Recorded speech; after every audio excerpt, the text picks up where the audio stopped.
Jasmine sat on the edge of the hotel bed like the mattress was a witness, not a place to rest, the blackout curtains pulled tight so the city lights couldn't crawl in and judge her, the cheap desk lamp throwing a small circle of yellow that made everything look softer than it felt, and she set her phone on a stack of complimentary water bottles because she didn't trust the thin plastic tripod the front desk sent up. She didn't trust anything tonight, not the quiet hallway, not the do not disturb sign, not the smile from the bellman who said good evening like good had anything to do with it. And when she pressed record, the red dot blinked at her like an eye that would not blink back, and she took one breath, then another, and said in a voice that shook for exactly 2 words and then settled, I am not crazy, and the sound of those 4 syllables filled the room like steam, and she kept talking, slow and clear, explaining how the morning at the courthouse was not a stunt but a line being drawn, how every headline that called her messy was a mirror someone else tilted toward her, and how she was tired of pretending that silence was noble when silence had been used like a rope around her neck. And she named dates that tasted like pennies, she named rooms where the doors were soft but the people were hard, and she spoke about calls that ended before the truth could start, and she described how emails from blocked addresses found her. Anyway, friendly advice that told her to sit pretty and wait for a better season, and the more she spoke the straighter her back became, and the more her hands stopped shaking. And she reached for the manila folder she had slept with under her arm like a child holds a blanket in a storm, and she slid out a photocopy so thin the lamp almost passed through it, a ledger page with a circle drawn and red like a wound that would not close, and she held it close enough for the camera to catch the grain of the paper and the ghost of a signature at the bottom, not saying the name, not yet, just letting the silence around the ink prove its own point, and she told the camera what that circle meant to her, how it matched a transfer that matched a day she cried and a day she was called a liar in the same breath. How it matched a promise made in a parking lot when the heat made the air look like water, and she blinked back tears because tonight was not for tears, tonight was for the record, and the record needed sentences that could survive a courtroom and a rumor mill, so she spoke like a person who learned from getting burned, careful, plain, exact. And she said she believed Rasheeda had not just ignored her but had moved things around her on purpose, had whispered to vendors and told them to sit on deals, had turned, we'll circle back, into a graveyard for opportunities, and she said she had proof of at least one conversation where a middle person used the kind of adjectives that sound polite but mean everything bad, and she held up her second phone, the one with a cracked corner she never fixed because it reminded her of a night she decided to keep breathing.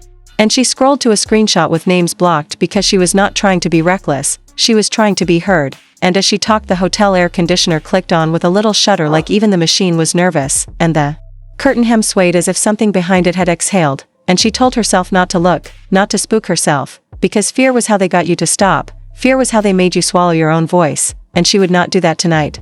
So she took the camera off her face for a second and pointed it at the table to show that she was alone, coffee cup cooling.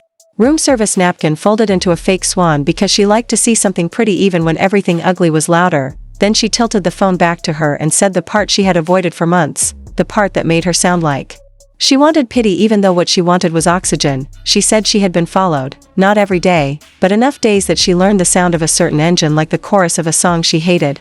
She said a woman with a crescent-shaped tattoo on her wrist had brushed by her twice in places where brushing by should not happen, once in a boutique fitting room, once in a courthouse corridor, and both times the woman's wrist turned just enough for her to see that moon-shaped scar sitting under the ink like an old truth pretending to be healed.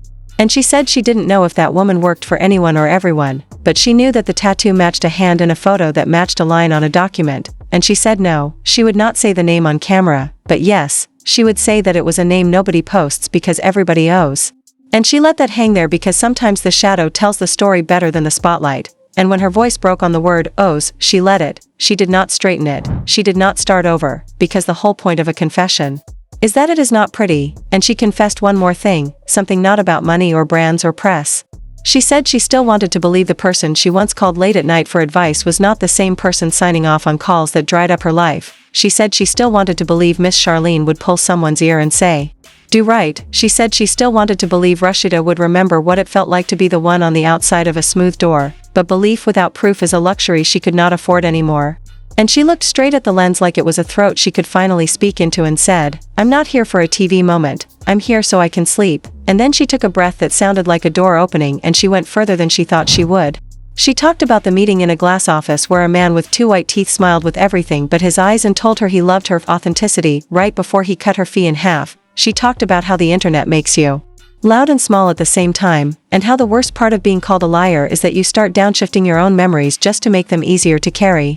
And she said the hotel room was quiet but her head wasn't, and that she didn't want war, she wanted room to work, and then she paused because her second phone buzzed on the bed like it remembered something she had not said, and she flipped it over and saw a number she did not know, a bubble with a link that had no preview and 2 words, for later, and she didn't click it because she had learned that clicking first is how people drive your story for you.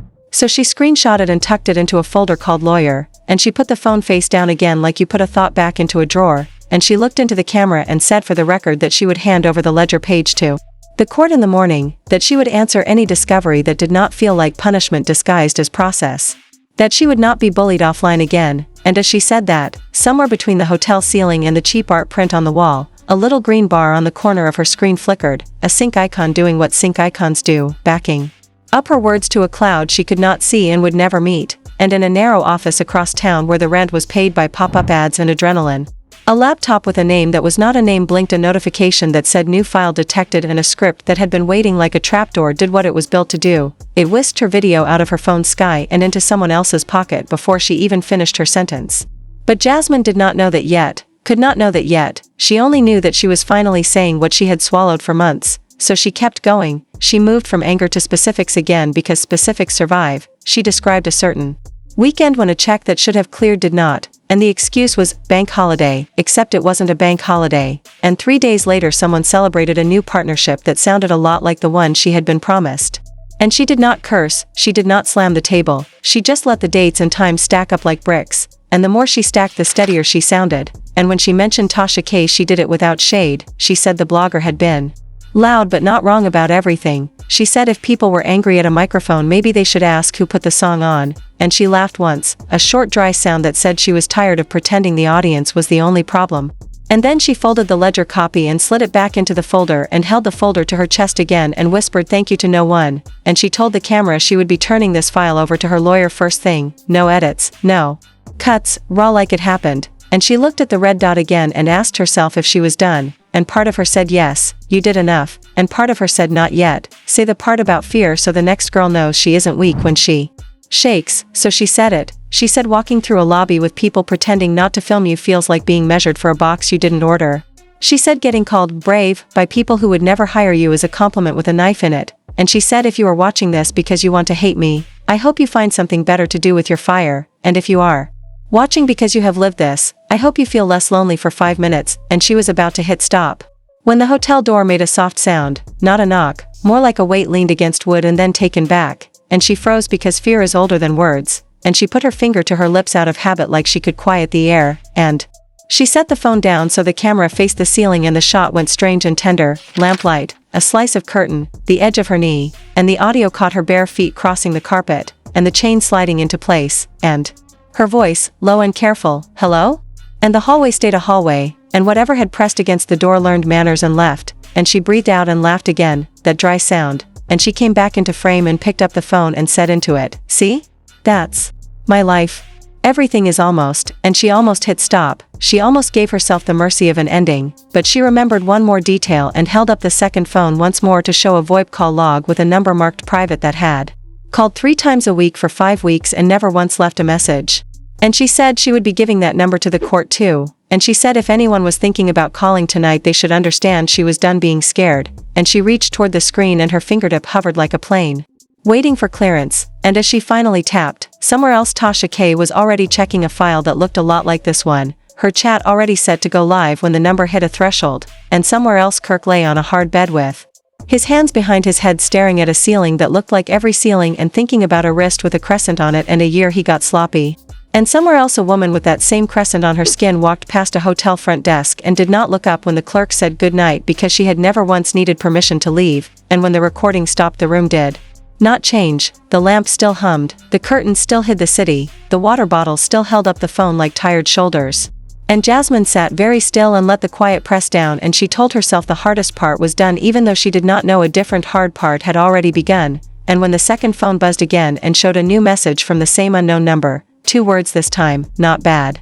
She did not reply, she put both phones into the hotel safe and shut the door and spun the wheel like she could lock the night outside of it, and she slid down to the carpet with her back against the closet and her knees up like she used to sit in school dances when the songs were too slow. And she closed her eyes and promised herself she would sleep, and she almost did. She almost fell into that empty sweet space where the body forgets, but the city had other plans, and the blogs had other clocks, and the first upload ping went out to a server that lived nowhere and everywhere, and a headline template lit up in a newsroom where empathy didn't pay the bills. And a producer typed 6 words, Jasmine Washington confession leaked from hotel, and hit save, and in that small, unremarkable motion, the night decided what the morning would be. The morning didn't so much arrive as it erupted, the kind of morning that doesn't bother with sunlight first, just sirens, notifications, and the scrape of chair legs as people in living rooms across Atlanta leaned forward toward their screens. Jasmine woke not to the alarm she had set for her lawyer meeting, but to the hollow buzz of her second phone vibrating itself halfway across the hotel nightstand.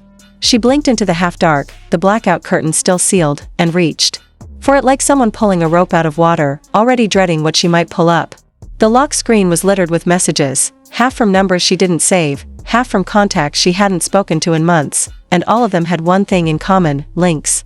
The first one she opened was from a stylist she barely knew. And it led to a gossip blog with a headline in bold white letters over her own face, Jasmine Washington's private confession leaked, and it's explosive.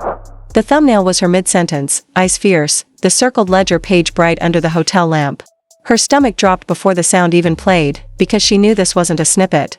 This was the whole thing, uncut, every pause, every breath, every word meant for her lawyer now bouncing around in group chats she'd never see, across the city in a corner office with glass walls. Rasheeda had the same video playing on mute, her jaw tightening at the freeze frame of her name. In the captions. Her attorney stood beside her, one finger tapping the desk in a slow rhythm. "We file for a takedown immediately," he said, eyes never leaving the screen. "This is illegally obtained."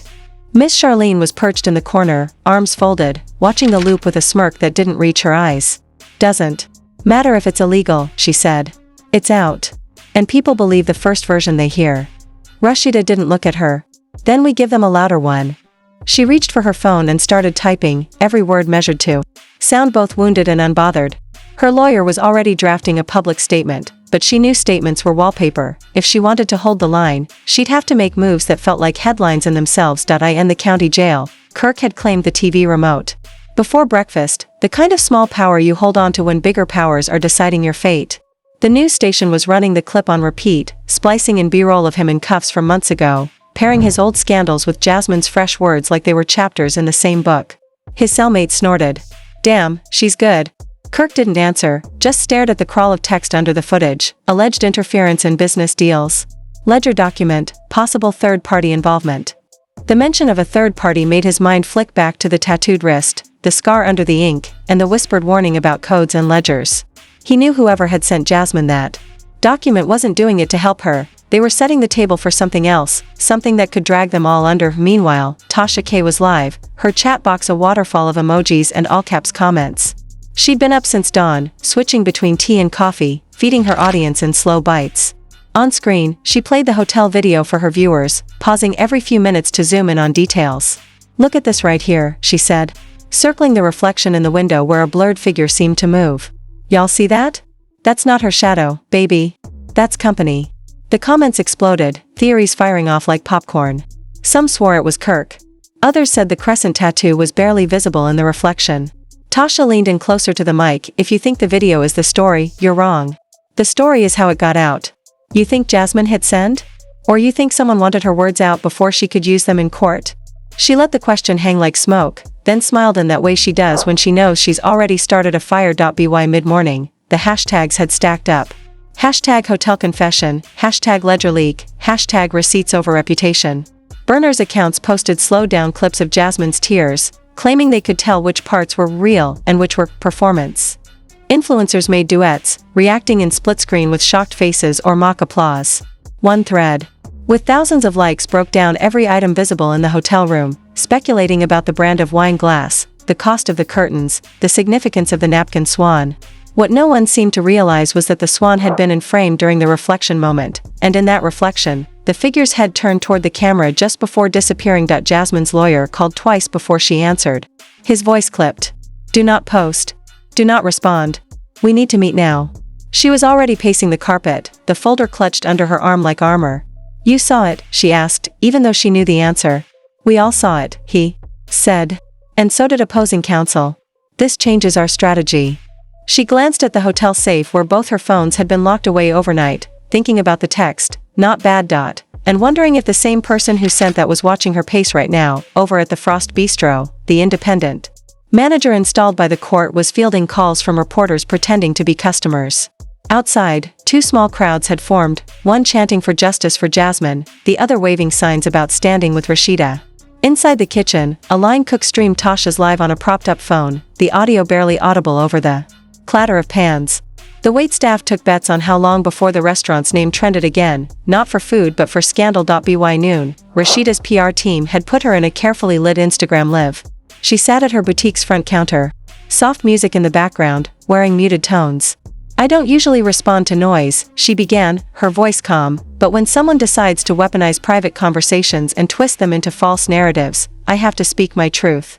She didn't mention Jasmine by name, but she didn't have to. The comments section turned into a war zone within seconds, half calling her a liar, half praising her composure. Somewhere in the mix, a verified account dropped a cryptic comment, "Funny how both of you forgot the third name on that ledger." The account had no posts, no followers, and disappeared an hour later. Back in the jail, Kirk caught that detail while watching the replay on a borrowed tablet. The third name. He knew it wasn't a bluff, he'd seen it himself, years ago, when he thought that page was buried. His mind spun through the possibilities. If Jasmine had the page, and Rasheeda knew about the page, who had given it to Jasmine, and why now? He thought about the warning, about the ledger, "From the year you got sloppy," and a cold sweat broke out despite the air conditioning. In the middle of it all, Jasmine's ride to her lawyer's office stalled in traffic, boxed in by news vans outside the courthouse. Through the tinted glass, she saw the tattooed hand figure leaning against a lamppost, head down, phone in hand. No eye contact, no wave, just the casual stillness of someone who knows they've already been noticed. When the light changed, the figure slipped into the crowd, gone before the SUV could pull away. Jasmine's phone buzzed again. This time, the message was longer, "You're not ready for part 2. But you will be."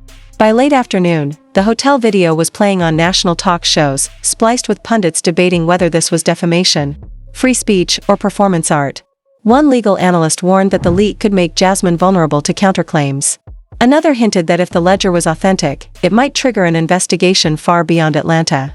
Tasha K signed off her third live stream of the day with a promise, "Tomorrow, I'm dropping something that makes the hotel confession look like an appetizer. Y'all better be hungry." As night fell, the city hummed with that pre-storm electricity. In 3 different rooms, 3 different people read the same anonymous email, subject line, "The ledger isn't the only receipt." The body of the email had a single attachment, a grainy still from security footage, timestamped for tomorrow morning, location redacted. Underneath, one sentence in all caps, "Be there if you want the whole story. Would you like me to move straight into part 3 so we close this hotel room confession arc with the cliffhanger and next level escalation? That's where the real explosion will hit." The city woke up heavy, the kind of morning where the air felt loaded before a single word was spoken, and the streets carried a hush like they knew more than they were saying. Jasmine didn't need the clock to tell her it was early. The knock on her hotel door told her everything.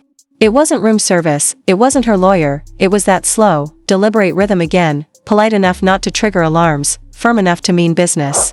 She pressed her eye to the peephole, but whoever had been there was already gone, replaced by a small padded envelope on the floor. No name, no return address. She carried it to the bed like it might bite and tore it open with her thumbnail. Inside was a single photo, grainy, black and white, clearly from a security camera, showing her walking through the courthouse lobby yesterday, but in the far left corner, barely visible, was the figure with the crescent tattoo. The image had been circled in red, and under it, in block letters, "You're playing someone else's game." Her second phone buzzed as she stared at it. Unknown number. Same voice modulated tone as before, "Part 2 drops today. Decide if you're in it or just in the way." Then the line went dead. Across town, Rasheeda was already in her attorney's office, hair pulled back, face bare, flipping through printouts of online headlines like they were enemy blueprints. The confession was the opening shot, her lawyer said. "Part 2 will be the kill shot if we let it happen." Miss Charlene sipped her coffee without looking up from her phone. "You keep saying if. It's already happening." The attorney slid a document across the table, a motion to compel Jasmine to turn over all devices. "We file this by noon," he said. "If the court grants it, anything they try to drop can be tied to her, even if she didn't leak it." Rasheeda nodded slowly, but her eyes were somewhere else, replaying the detail from yesterday's live, the third name on the ledger. She'd seen it years ago, in a folder Kirk swore was clean. If that name surfaced now, it wouldn't just be Jasmine on trial. In the county jail, Kirk was leaning against the wall in the day room, the borrowed tablet balanced on his arm, watching Tasha K's pre-stream countdown. Her channel was already swarming with viewers, the chat a mess of popcorn emojis and "drop it now" demands. She appeared on screen in a red hoodie, hair pulled high, eyes locked on the camera. "I told y'all the hotel tape was the appetizer. Here's your entree." She held up a flash drive, twirling it between her fingers. On this? Full security footage from the night before Jasmine's little courthouse performance. Guess who else was in that hotel? Guess who went into her room before she hit record? Kirk's pulse spiked, even though he told himself it couldn't be him. "And before you think this is about one woman's drama," Tasha continued, "this same footage shows a handoff, ledger pages, plural, in a hallway at 2 a.m. And the hand that takes it? Got that little moon tattoo y'all been demanding me about." The chat detonated, users flooding in theories, some naming people they had no proof for, others demanding she play it. But Tasha just smiled. Part 2 premieres at 6 p.m. Don't be late. By mid-morning, hashtags were spinning again, hashtag part 2 at 6, hashtag tattooed hand, hashtag ledgergate. A street gossip account posted a shaky video taken outside a coffee shop downtown showing Jasmine's SUV pulling up and her rushing inside, head down. 10 minutes later, a similar SUV pulled up outside a law firm 2 blocks away, and Rasheeda stepped out in a black coat, flanked by her lawyer. The account captioned it, "When enemies move the same morning, the streets know something's up." Inside her lawyer's office, Jasmine slammed the grainy security photo onto the table. "This is who leaked it," she said. "They've been following me." The lawyer scanned it, then shook his head. "Following you or feeding you? Either way, they're not on your side. We need to decide if we're filing for an injunction before 6, or if we're letting this drop and hitting back after." Jasmine gripped the folder tighter. "If that footage is what I think it is, they're about to drag more than me and her into this." The lawyer looked up. "More like who?" Jasmine hesitated, then said, "Kirk. And whoever that third name belongs to." Meanwhile, in the Frost Bistro's kitchen, the independent manager's phone lit up with an email from an anonymous sender, a still frame from security footage, not of Jasmine, not of Rasheeda, but of Kirk in a dim hallway, talking to a woman whose sleeve had slipped back just enough to show the crescent tattoo. The subject line read, "Tonight, this goes live. At 5:59 p.m., Atlanta's internet slowed like it knew what was coming. People abandoned dinners, pulled over in traffic, and propped their phones on steering wheels just to catch Tasha K's promised drop." At 6 sharp, she appeared on screen, eyes lit like she'd been waiting her whole career for this. "All right, my winos," she said, "no more appetizers. Here's your main course."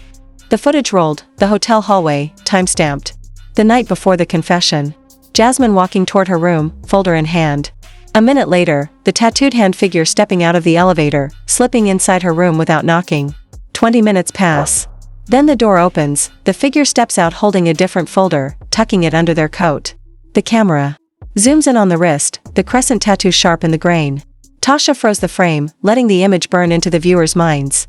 "And for dessert," she said, "let's talk about the other set of pages, the ones that were never meant to be in that hotel." She held up a still from a second camera, this one showing a handoff in a service corridor, the tattooed hand figure passing a manila envelope to someone with a build and posture eerily like Kirk's. The clip ended, the chat exploded, and across the city, 3 phones lit up with the same new message from the same unlisted number, "Final moves tomorrow. Bring everything." Jasmine stared at it like it was a detonator. Rasheeda read it twice and set her jaw. Kirk sat back on his bunk, the faint hum of the prison TV drowning out the sound of his own heartbeat. Somewhere in Atlanta, under the hum of a street lamp, the figure with the crescent tattoo watched the views climb and knew that by this time tomorrow, none of them would be able to tell whose game they'd been playing, or if they'd been players at all.